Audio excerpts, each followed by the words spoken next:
सर्वप्रथमे जीवित परमेश्वर गौरव हो जेहेतु प्रभु तांकरी दयारे आम मानू जीवित कर रखिछंती एवं यूट्यूब मध्य देखुथिबा प्रत्येक प्रिय भाई भणी मानू ख्रीष्ट प्रेम रे बहुत बहुत स्वागत समर्थन एवं नमस्कार जनाऊछि। आसंतु आजिर ध्यान निमंते गोटे विषय को माने आलोचना करिबा। एही धरापृष्ठ मध्यरे जेते जन जन्म ग्रहण करिसंती वे तो आम्भे माने किपरि जीवन यापन काटुअछु, आम्भ मानकर जीवन रे उत्तम जीवन काटुअछु कि जदि आमाने उत्तम जीवन काटुना हो ताहेले आमाने गोटे विषय को जानिबा दरकार। आम्भे माने समस्ते पापरे अच्छु आउ पापरु किपरि आमाने मुक्त पाइबा, किपरि उद्धार पाइबा, किपरि रक्षा पाइबा, किपरि परिवर्तन है परित्राण पाइबा, ए विषय रे मु किछि आपनको परामर्श देबा पई चाहे। आमे देखु जेतेबेले परमेश्वर स्वर्ग और पृथ्वी सृष्टि कले सेतेबेले स्वर्ग मध्यरे जहा आश्चर्य विषय, जहा ऐश्वर्य विषय, जहा वर्णना करी हुए नाय एपरि सकल विषय को प्रभु सृष्टि कले। एपरि कि स्वर्ग को सृष्टि कला परे एही पृथ्वी को मध्य सृष्टि कले। आउ ए पृथ्वी मध्यरे जेते सकल विषय देखा जाउछि जहा कि जलचर प्राणी, समुद्रर जलचर, आकाशर पक्षीगण, उरगामी जंतु, एपरिकी पर्वत, ए सब विषय अपना कहिबार वाक्य द्वारा से सृष्टि कले। किंतु ए सब सृष्टि करिबा परे परमेश्वरंकर संतुष्ट नहिला। आ परमेश्वर कहिले जे आम्भे आपनार सादृश्य रे एक मनुष्य को निर्माण करू, अपना प्रतिमूर्ति रे मनुष्य निर्माण करू बोले से भाविले। आमे देखिबा को पाउछु आदि पुस्तक तहिर 1 अध्याय 26 लिखा जाए। आसु आमे टिके पढ़िबु जहा कि बुक ऑफ जेनेसिस चैप्टर 1:26 एठारे एपर लिखा जाए। ए उतारे परमेश्वर कहिले आम्भे माने अपना प्रतिमूर्ति रे और अपना सादृश्य रे मनुष्य निर्माण करू। मोर प्रिय भाई भणी माने परमेश्वर मनुष्य को आपनार सादृश्य रे, आपनार प्रतिमूर्ति रे निर्माण कले। आमे जहा मध्य देखुछु तांकरी कहवा द्वारा, तांकरी आदेश द्वारा परमेश्वर निर्माण करिथिले। किंतु मनुष्य को अपना हस्त द्वारा से बनाइले, से निर्माण कले। प्रभुंकर गौरव हो जेतेबेले परमेश्वर आदम को बनाइले, आदम से निर्जव बा निर्जीव प्राणी थिले। परमेश्वर निजर श्वास देले, निजर नासिकारे से श्वास दे आदम को जीवित कले। हालेलुया। तहिरे आदम जीवित हैला। आ आदम को अर्थ होछि जीवन। तो आम्भे माने एही सकल विषय जानी पारुछु जे परमेश्वर किपरि मनुष्य को निर्माण कले, किपरि से जीवित हैला। आउ आदम को पाई गोटे सहकारिणी निर्माण कले जे कि हवा। से आदम आउ हवा को निर्माण करी गोटे एदन प्रस्तुत कले, एदन निर्माण कले। एदन रे एपरी भयंकर विषय थिला, गछरे कंटा नथिला, ଫଳରେ ବିଷାକ୍ତ ନଥିଲା। ପଶୁ ପକ୍ଷୀ ମାନେ ସେମାନେ ହିଂସ୍ରକ ନଥିଲେ। ସେମାନେ କେବଳ ଫଳ ଖାଉଥିଲେ, ନଳ ଘାସ ଖାଉଥିଲେ। ଏପରି କୌଣସି ମହାମାରୀ ବା କୌଣସି ସେଠାରେ ହିଂସ୍ରକ, କୌଣସି ସେଠାରେ ଅଭିଶାପ ନଥିଲା। ପରମେଶ୍ୱର କହିଥିଲେ, ତୁମେ ପୃଥିବୀର ଏହି ଏଦନ ଉଦ୍ୟାନର সকল ବିଷୟକୁ ତୁମେ ଆପଣା କର୍ତ୍ତୃତ୍ୱରେ ନିର୍ମାଣ କରିପାର, କର୍ତ୍ତୃତ୍ୱ କରିପାର, ତୁମରି ବଶରେ ଚଳାଇ ପାର। କିନ୍ତୁ ଏହି ଯେଉଁ ସତ୍ ଜ୍ଞାନଦାୟକ ଫଳ ଥିଲା, ସେ ଫଳକୁ ଖାଇବା ପାଇଁ ପରମେଶ୍ୱର ମନା କରିଥିଲେ। କିନ୍ତୁ ଆଦମ ଆପଣା ସହକାରିଣୀ ହବାଙ୍କର କଥାକୁ ମାନି ସେ ଫଳ ଖାଇଦେଲେ। ତହିଁରେ ସେମାନେ ମୃତ୍ୟୁବରଣ କଲେ, ଆତ୍ମିକ ଜୀବନ ପାଇଁ ମରିଗଲେ। ମୋର ପ୍ରିୟ ଭାଇ ଭଉଣୀ ମାନେ, ଆଜି ଆମ୍ଭେମାନେ ମଧ୍ୟ ଯାହା କରୋନା ବୋଲି କହିଲେ ତାହା କରି ପକାଉଛୁ। ଯାହା କରିବାକୁ ମନା ଅଛି ଆମମାନଙ୍କ ଜୀବନରେ ତାହା କରି ପକାଉଛୁ। ଯେତେବେଳେ ଆଦମ ପରମେଶ୍ୱରଙ୍କର ଅନାଜ୍ଞାବହ ହେଲା, ଅବାଧ୍ୟ ହେଲା, ପରମେଶ୍ୱର ଆଦମଙ୍କ ଠାରୁ ଯେଉଁ ସୌଭାଗ୍ୟତା ଥିଲା, ଯେଉଁ ପ୍ରଗାଢ଼ ପ୍ରେମ ଥିଲା, ଯେଉଁ ପ୍ରଭୁଙ୍କର ପ୍ରେଜିଂ ଥିଲା, ଯେଉଁ ପ୍ରଭୁଙ୍କର ଉପସ୍ଥିତି ଥିଲା, ଏକତା ଥିଲା, ପରମେଶ୍ୱର ଆଉ ଆଦମଙ୍କ ଠାରୁ ବିଚ୍ଛେଦ ହୋଇଗଲା। ଆଉ ଆମେ ଯଦି ଦେଖୁ ଜିସାୟ ତହିଁର 59 ଅଧ୍ୟାୟରେ ଏପରି ଲେଖାଯାଏ, ବୁକ୍ ଅଫ୍ ଇସାୟା ଚାପ୍ଟର 59 verses 2 ରେ ଏପରି ଲେଖାଯାଏ, ମାତ୍ର ତୁମ୍ଭମାନଙ୍କର ଅପରାଧ ସବୁ ତୁମ୍ଭମାନଙ୍କର ଓ ତୁମ୍ଭମାନଙ୍କ ପରମେଶ୍ୱରଙ୍କର ମଧ୍ୟରେ ବିଚ୍ଛେଦ ଘଟାଇ ଅଛି। ହାଲେଲୁୟା। ମୋର ପ୍ରିୟ ଭାଇ ଭଉଣୀ ମାନେ, ଏଠାରେ କୁହାଯାଏ ତୁମ୍ଭମାନଙ୍କର ଓ ତୁମ୍ଭମାନଙ୍କ ମଧ୍ୟରେ ଯେଉଁ ବିଚ୍ଛେଦ ଘଟାଇ ଅଛି ତାହା ହେଉଛି ପାପ। ଯେତେବେଳେ ଆଦମ ସେ ଫଳ ଖାଇ ନଥିଲେ, ସେତେବେଳେ ସେ ପରମେଶ୍ୱରଙ୍କ ସହିତ ତାଙ୍କର ଗୋଟିଏ ସୁସମ୍ପର୍କ ଥିଲା, ଏକ ମହାନ ସୌଭାଗ୍ୟତା ଥିଲା। ପ୍ରଭୁଙ୍କର ପ୍ରେଜିଂକୁ ସେ ଦେଖି ପାରୁଥିଲେ, ଜାଣିପାରୁଥିଲେ, ପ୍ରଭୁଙ୍କ ସହିତ କଥାବାର୍ତ୍ତା ହେଇପାରୁଥିଲେ। କିନ୍ତୁ ଯେଉଁ ବିଚ୍ଛେଦ ଘଟିଲା ତାହା ହେଉଛି ପାପ।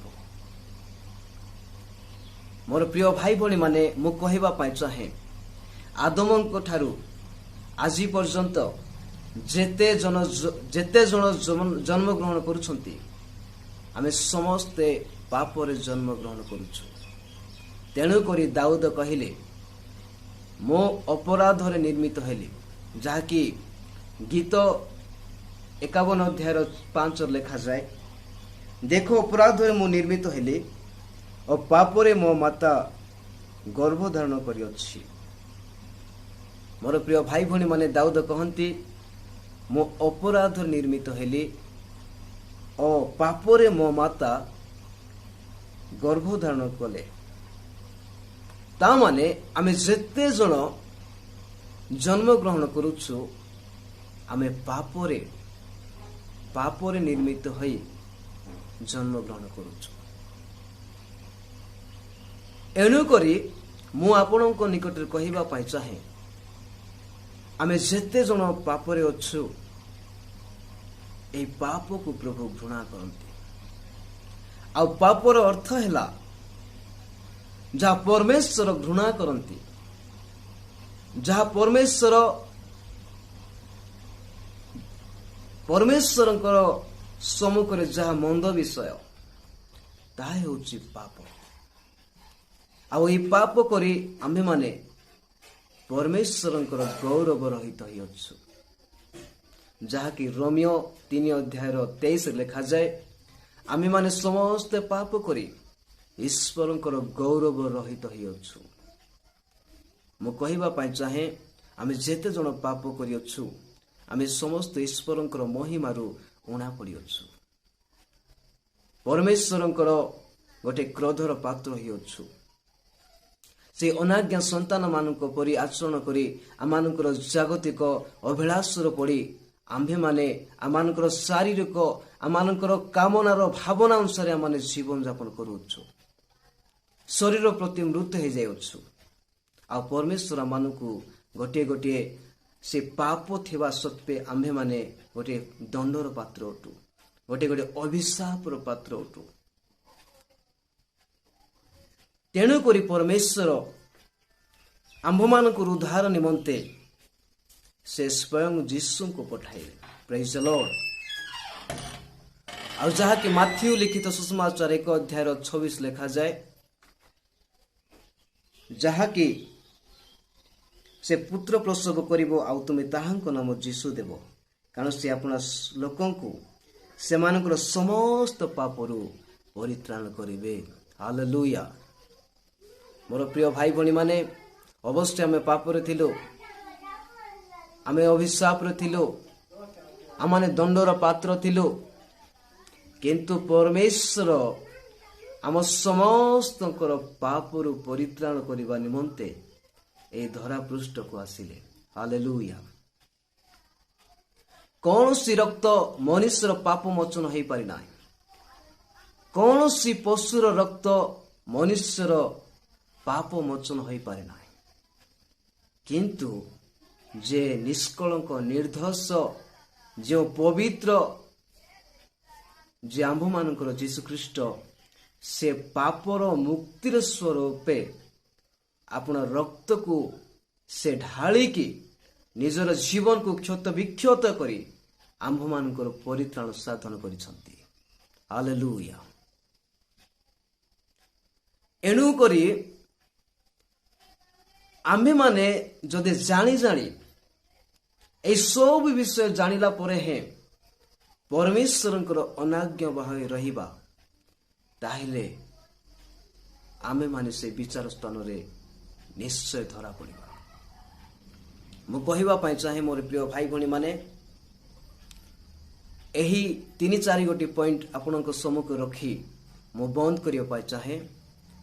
प्रथम विषय हैला, मो जने पापी यह मानि नेबाकु हेबो,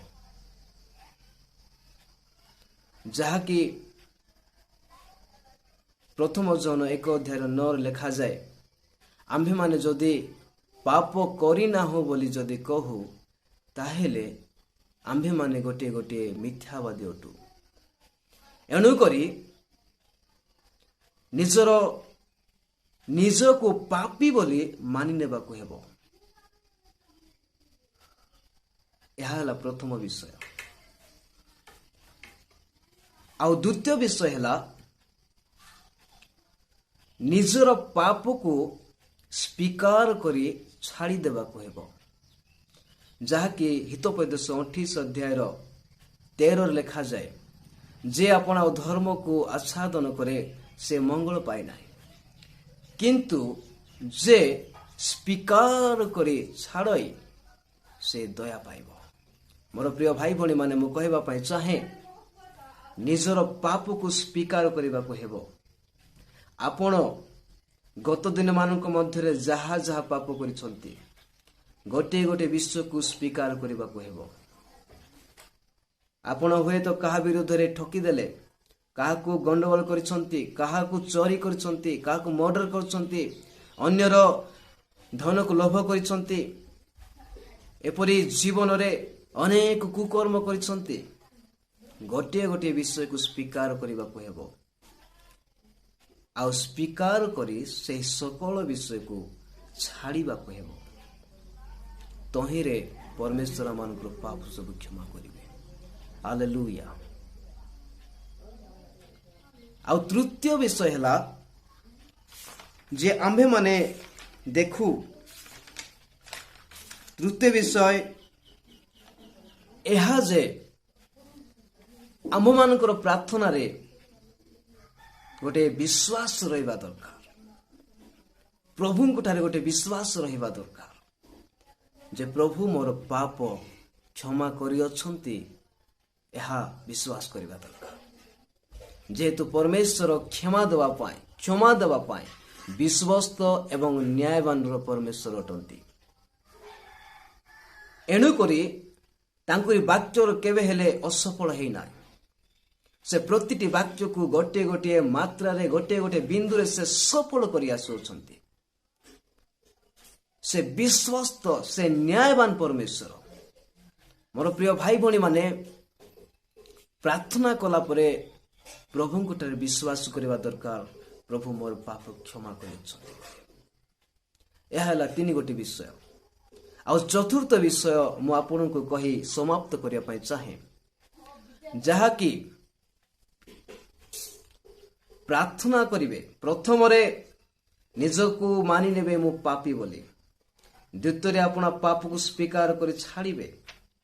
ତୃତୀୟରେ ଈଶ୍ୱରଙ୍କଠାରେ ବିଶ୍ୱାସ କରିବେ। ଚତୁର୍ଥରେ ପବିତ୍ର ଆତ୍ମାଙ୍କର ଶକ୍ତି ପାଇବା ପାଇଁ, ତାଙ୍କରି ଇଚ୍ଛା ଅନୁସାରେ ଚାଲିବା ପାଇଁ ପ୍ରାର୍ଥନା କରନ୍ତୁ, ମାଗନ୍ତୁ। ପ୍ରଭୁ ସେ ନିଶ୍ଚୟ ଦେବେ।